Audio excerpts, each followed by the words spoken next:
At the road's end, the wall.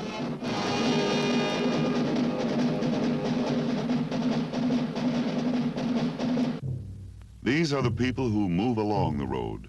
Some walk, some ride. Some are well shod. Some are barefoot. Some are so young they must be carried. Some are old. Of the hundreds of millions who take this road, some do so willingly. Others hope that the road leads to bread for the hungry, peace for the weary, land for the landless. Some protest openly. It doesn't matter. Some were born on the road. Many will die along the way. In the beginning, the road exists in the mind of a 19th century philosopher and scholar, Karl Marx, who maintains that only through a system he called communism can the worker and farmer avoid starvation and exploitation. We declare openly, Marx writes, that our ends can only be attained by the forcible overthrow of all existing social conditions. Thus the road begins. Many who walk the road know its origins well. Many do not. Some things must be known about the road by those who do not travel it.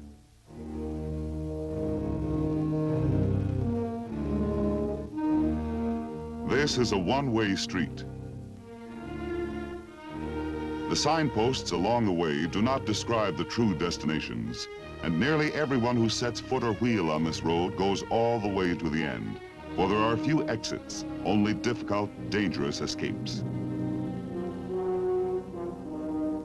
This man is Bernd Ludens, a resident of East Berlin. His right to free passage into West Berlin is guaranteed by international agreement. But on August 13, 1961, this right has been set aside. To cross into West Berlin, Ludens swims the canal that at one point divides the zones. On reaching the western bank, he takes his first few steps into freedom and is promptly shot down by rifle fire from a border guard on the communist side.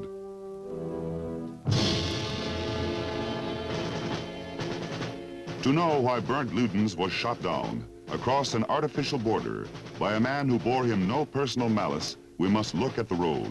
We must go back along it many miles and many years. Back from Berlin, 1961. To Havana, 1959. To Budapest, 1956. Koyakán, 1940. Kronstadt, 1921. St. Petersburg, 1905. Sunday, January 22nd. Under the Tsar, Nicholas II, Russia is ruled by a government of absolute powers. These people, the workers and peasants of St. Petersburg, are not here to protest against this autocracy, but to appeal to the autocrat. Under the leadership of a priest, Father Georgy Gapon, they have come to present a petition to the Tsar. We, the working men and inhabitants of St. Petersburg, come to thee, sire, to seek defense. We have become beggars, we wait. 250,000 people stand before the Winter Palace, but the Tsar, in fact, is not there. Nor is it his will that the petition be received. Instead, said the Tsar, Nicholas II, my autocracy will remain unchanged. Said Father Gapon, we no longer have a Tsar. Long live the fight for freedom. The bearded young man who amends Father Gapon's words is V.I. Ulanov. Party name, Lenin. Long live the revolutionary proletariat. The Tsar will never be a success as a ruthless autocrat. He doesn't even look the part, and he's busy. Busy with elaborate ceremonials that no longer interest hungry people. Busy with his family, including his son, a hemophiliac, who nears death whenever he cuts himself, and is kept alive, according to his mother, by the occult powers of Gregory Rasputin. Rasputin is a holy man. He says so himself.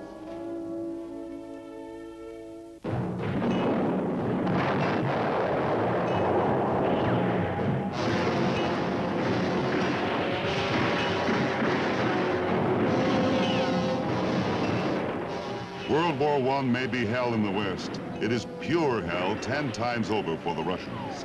For them, no glamour, no airplanes. Divisions without artillery, companies without rifles, rifles without bullets. The Russian casualties from typhus alone exceed the total casualties of the Germans. At the front, defeat, disorganization, and lonely death. At home, starvation and poverty exceeding even previous Russian experiences. Finally, in March 1917, a demonstration in St. Petersburg starts over a simple demand for a higher bread ration, gets out of hand, includes a new demand, transfer of power from the Tsar to an elected parliament. The Tsar reacts in customary fashion, turns his troops loose on the demonstrators, but something goes wrong. The army joins the people. With incredible swiftness, the Tsar's regime falls. A.N. Kerensky, a young lawyer, is made Minister of Justice in a provisional government in which many parties are represented. The revolution belongs to the people. I propose to defend it against any attack, whether from the left or from the right. Kerensky arrests the Tsar and his family and announces that free elections are to be held. Political prisoners are freed, and some food is distributed. But in a country without experience in self-government, dissident elements of all shades struggle to convince still hungry people that their particular road leads to salvation. Russia's participation in the European war is unpopular. When it becomes clear that Kerensky means to continue it, the German General Staff arranges for the return of Lenin, who has been exiled by the Tsarist government. Leon Trotsky arrives a month later from Canada. Summer 1917. Kerensky becomes head of the provisional government and proclaims Russia a republic, universal suffrage, power to be vested in an elected constituent assembly, freedom of speech and press, equal rights for women. Lenin speaks on the Kerensky Republic. A democratic republic, more free under war conditions than any other country in the world. But in November, Lenin and Trotsky, as leaders of a huge farmer-worker-army union called the Soviet, call for destruction of the republic. They imagine that serious political questions are decided by voting. As a matter of fact, they are decided by class war. The class war is quick and relatively bloodless. Lenin's Bolsheviki seize the railroad stations, telegraph lines, electric plants, and government offices, and declare themselves in business. On November 25th, the election Kerensky had called is held under the control of Lenin's Bolsheviki, who, to their amazement, lose 3-1. The assembly, thus elected, meets under the guns of Trotsky's Red Army, refuses for a time to turn power over to the Soviet, but finally leaves the building. The following day, a few thousand citizens gather outside the building to protest against the dismissal of the assembly they had elected, and are promptly shot down by Trotsky's Red Army. Not by voting, by class war. Citizens of the Soviet Union still vote, but not since November 1917, as more than one name per office appeared on the ballot. The assembly never reconvenes. Power passes to the Soviet, which Lenin controls, and from there to the Council of Commissars, where Lenin's power is absolute. This is the dictatorship of the proletariat, a power won and maintained by violence, power that is unrestricted by any laws, resting directly on force. Keep this well in mind. Lenin makes peace with the Germans, but now a genuine civil war breaks out in Russia. The White Russians rebel against the Reds' peace effort. Allied troops fight to keep Russia in the war. Cossacks fight for both sides. Tsarists rise up to restore the monarchy. The Tsar and his family are executed. And the Cheka, first of many Soviet secret police groups, becomes active. Arrest without charge, imprisonment or exile without trial, disappearance without explanation, all become routine. But Lenin complains. There is still too little ruthlessness. Not because we lack determination, but because we do not know how to capture enough profiteers, marauders, capitalists. The signposts along the road read, "Peace, freedom, and bread." Because they understood that freedom and bread could be theirs only when peace was obtained, the workers and sailors of Kronstadt have fought a bloody civil war. Now, on March 7th, 1921, they mill in the streets, asking for freedom and bread. Finally, at 6:45 in the evening,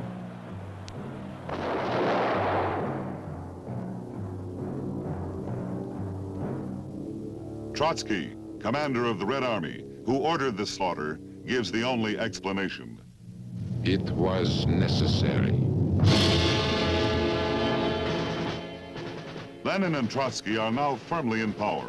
The Cheka is abolished. In its place comes the OGPU, or political police. And to check on the OGPU, there is Rabkrin, the Workers' and Peasants' Inspection Group, whose chief is Joseph Stalin.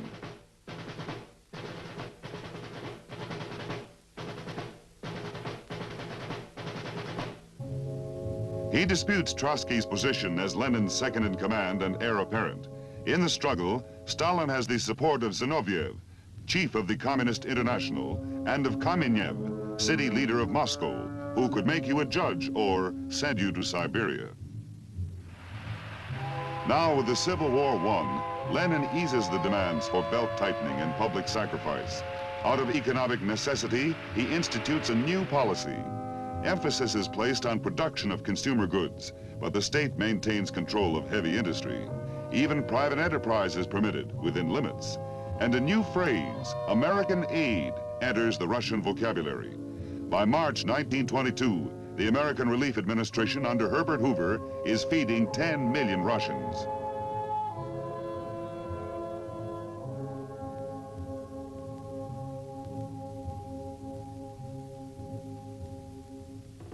But in March 1923, Lenin suffers a stroke. The following January, he is dead.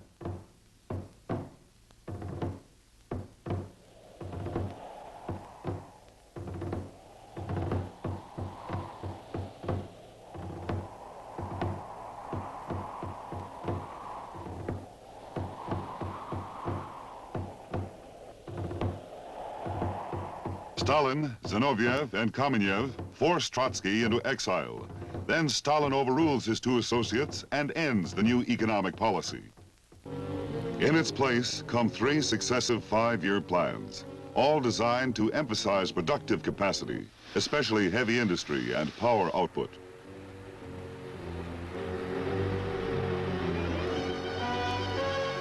From 1928 to 1941, Russia's industrial capacity rises nearly 300%. Her hydroelectric output is up nearly 800%. Agriculture production lags, however, and housing actually fails to keep pace with the population increase. If you're an average Russian, this means more work, not enough to eat, and less living space per family. If you don't work hard enough, or if you complain, there are plenty of trains to Siberia, where many hydroelectric dams are being built. These are also the years of the great executions called Yezhovshchina, in honor of Stalin's executioner, N.I. Yezhov. How many people are permanently removed from circulation, no one knows. In some provinces, as much as 4% of the population vanishes. Kamenev and Zinoviev, who helped Stalin seize power, are quickly disposed of. To have been a friend of either one of them is now a crime. For this and related activities, well over half of the top communist leadership and thousands of lesser officials vanish, as do most of the army officers. A very few of Yezhov's victims are given trials. Some of the trials are remarkable. For example, several defendants are convicted of conspiring with Trotsky in 1936 in the Hotel Bristol in Copenhagen. In actual fact, in 1936, the hotel was no longer in business. Next case, in 1938, Yezhov himself is purged, together with many purged judges, labor camp operators, and the like.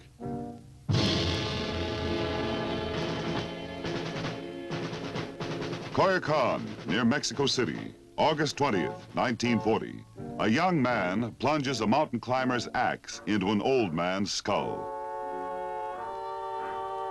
And the exiled Leon Trotsky is dead.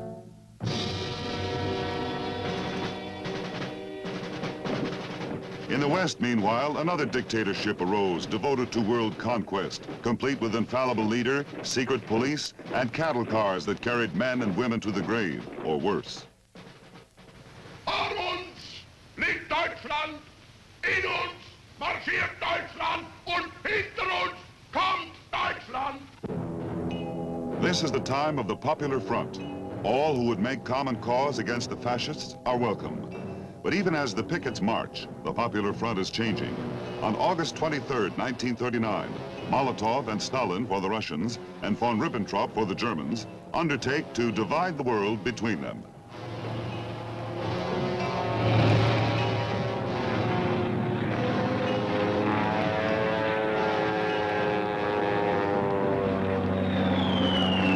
On September 1st, 8 days after the Nazi-Soviet pact is signed, German troops cross the Polish frontier, and the world learns the meaning of a German word, blitzkrieg.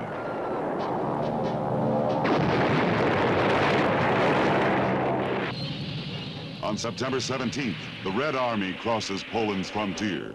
On October 5th, Poland has disappeared.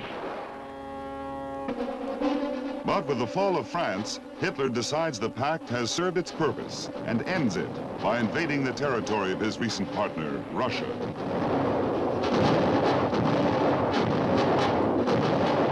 The turning point of the German invasion of Russia comes at Volgograd, then called Stalingrad.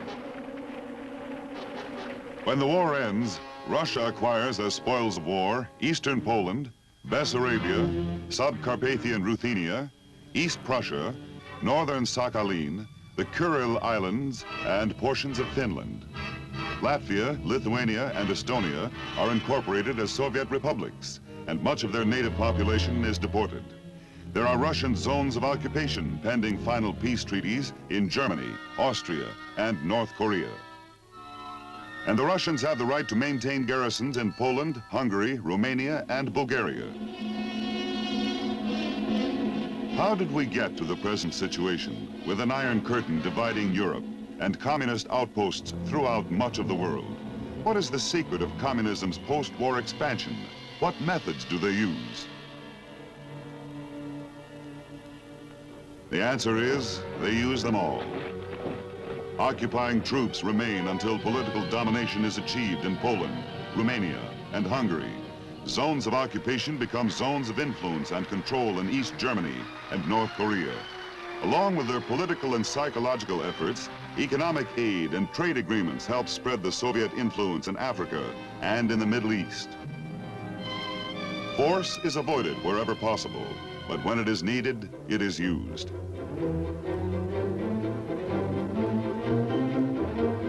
The expulsion from the mainland of the Chinese nationalist government is a military exercise complete with artillery, tanks, infantry, amphibious operations, casualties, and refugees. Subversion is, of course, an important technique of communist conquest. Czechoslovakia in 1948 is an established democracy in Eastern Europe. Suddenly, a rash of strikes. Conservative elements are forced to resign from the cabinet. Communist deputies pound their desks. As the street demonstrations reach riot proportions, police brutality in putting down the riots is charged, and the communists take over the police. On February 25th, informed that the alternative is civil war, and aware of unmistakable threats of invasion from the Soviet Union if he does not capitulate, President Benish accepts a communist cabinet. But Jan Masaryk, son of the country's greatest hero, will not go along and remains in the Foreign Office. 2 weeks later, his dead body is discovered. Whether he was murdered or killed himself is not known to this day.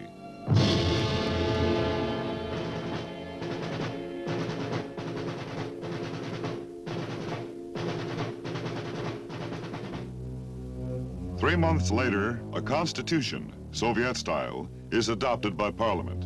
Benish refuses to sign it and is forced from office. Before the year is over,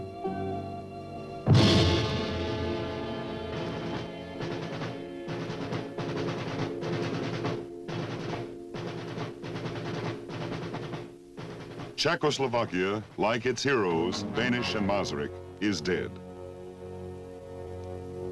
And Eastern Europe, in the words of Winston Churchill, from Stettin in the Baltic to Trieste in the Adriatic, an iron curtain has extended across a continent. Behind that line lie all the capitals of the ancient states of Central and Eastern Europe. But human freedom dies hard. Uprisings and strikes in East Germany in 1953 and in Poland in 1956 are put down with local police, augmented by Russian soldiers.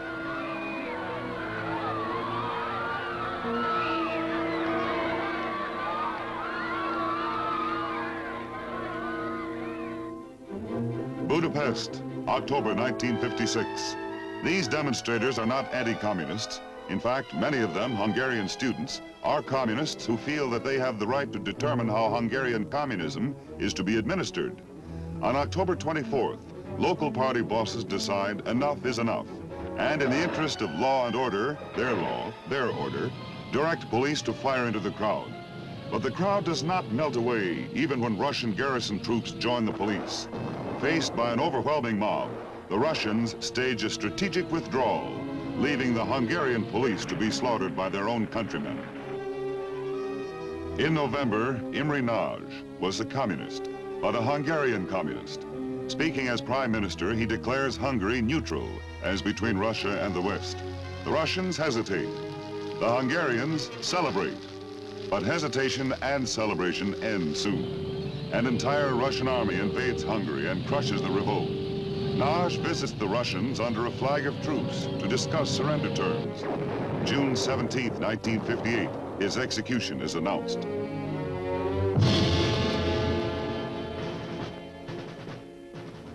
For many Cubans, the years before 1959 were hard.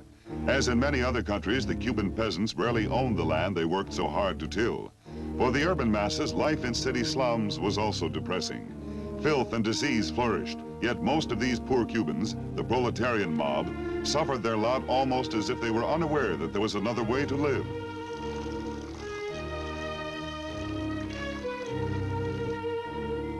When Fidel Castro is ready to come out of the Sierra Maestre, his support is based not on the poor, but on the middle class.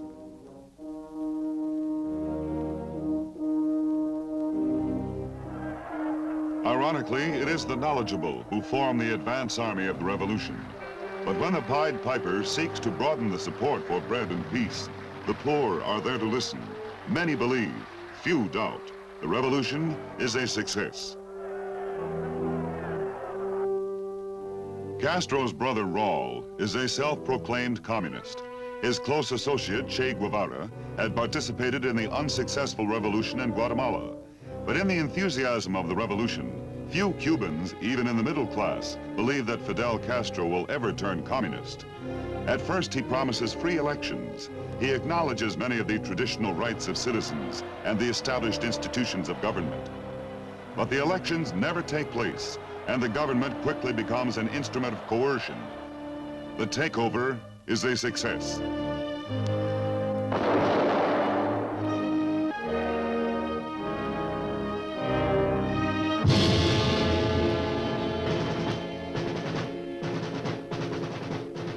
Berlin, 1961. The road has almost reached the present.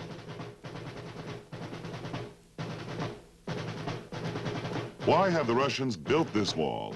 Why are all Berliners denied the right guaranteed them under the international agreement to pass freely from zone to zone within Berlin? The communist explanation is simplicity itself.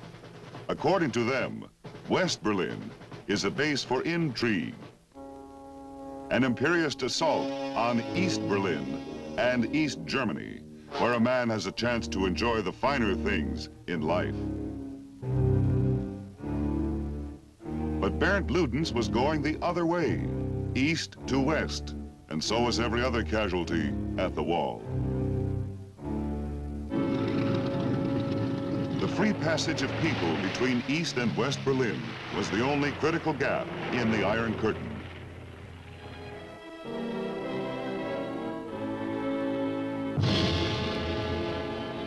So the Russians sealed it. The wall is a solid fact. And the wall remains. It stands in Berlin today.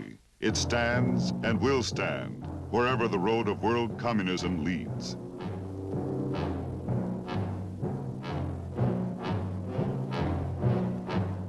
Someday, according to its builders, it will surround not merely the world, but the moon, the stars, outer space, the universe.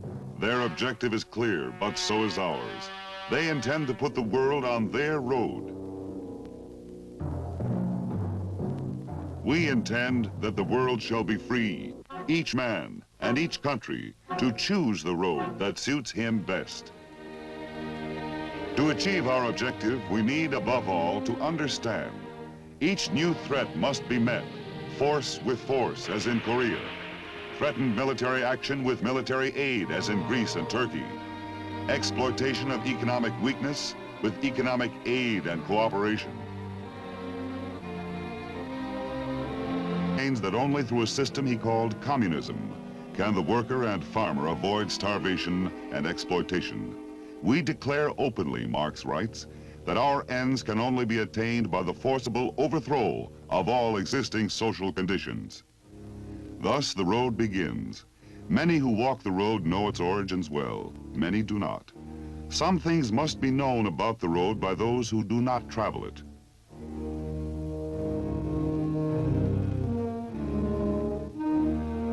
This is a one-way street. The signposts along the way do not describe the true destinations, and nearly everyone who sets foot or wheel on this road goes all the way to the end, for there are few exits, only difficult, dangerous escapes. This man is Bernd Ludens, a resident of East Berlin. His right to free passage into West Berlin is guaranteed by international agreement. But on August 13th, 1961, is V.I. Ulanov. Party name, Lenin. Long live the revolutionary proletariat! The Tsar will never be a success as a ruthless autocrat. He doesn't even look the part. And he's busy. Busy with elaborate ceremonials that no longer interest hungry people. Busy with his family, including his son, a hemophiliac, who nears death whenever he cuts himself, and is kept alive, according to his mother, by the occult powers of Gregory Rasputin. Rasputin is a holy man. He says so himself.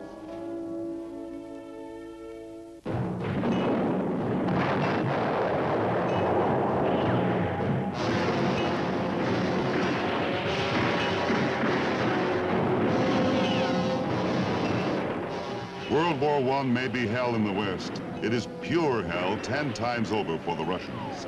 For them, no glamour, no airplanes. Divisions without artillery. Companies without rifles, powers. These people, the workers and peasants of St. Petersburg, are not here to protest against this autocracy, but to appeal to the autocrat. Under the leadership of a priest, Father Georgy Gapon, they have come to present a petition to the Tsar. We, the working men and inhabitants of St. Petersburg, come to thee, sire, to seek defense. We have become beggars, we wait. 250,000 people stand before the Winter Palace. But the Tsar, in fact, is not there. Nor is it his will that the petition be received. Instead, said the Tsar, Nicholas II, my autocracy will remain unchanged. Said Father Gapon, we no longer have a Tsar. Long live the fight for freedom. The bearded young man who amends Father Gapon's words, this right has been set aside. To cross into West Berlin, Ludens swims the canal that at one point divides the zones. On reaching the western bank, he takes his first few steps into freedom and is promptly shot down by rifle fire from a border guard on the communist side.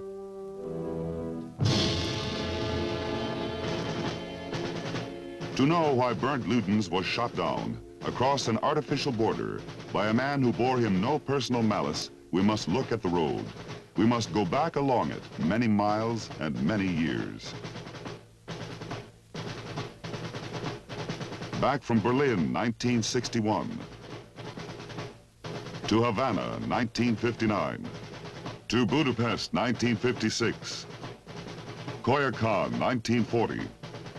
Kronstadt, 1921. St. Petersburg, 1905. Sunday, January 22nd. Under the Tsar, Nicholas II, Russia is ruled by a government of absolute... At the road's end, the wall.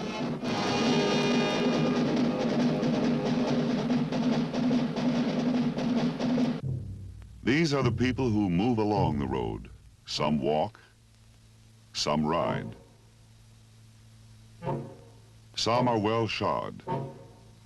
Some are barefoot. Some are so young they must be carried. Some are old. Of the hundreds of millions who take this road, some do so willingly. Others hope that the road leads to bread for the hungry, peace for the weary, land for the landless. Some protest openly. It doesn't matter. Some were born on the road. Many will die along the way. In the beginning, the road exists in the mind of a 19th century philosopher and scholar, Karl Marx, who maintained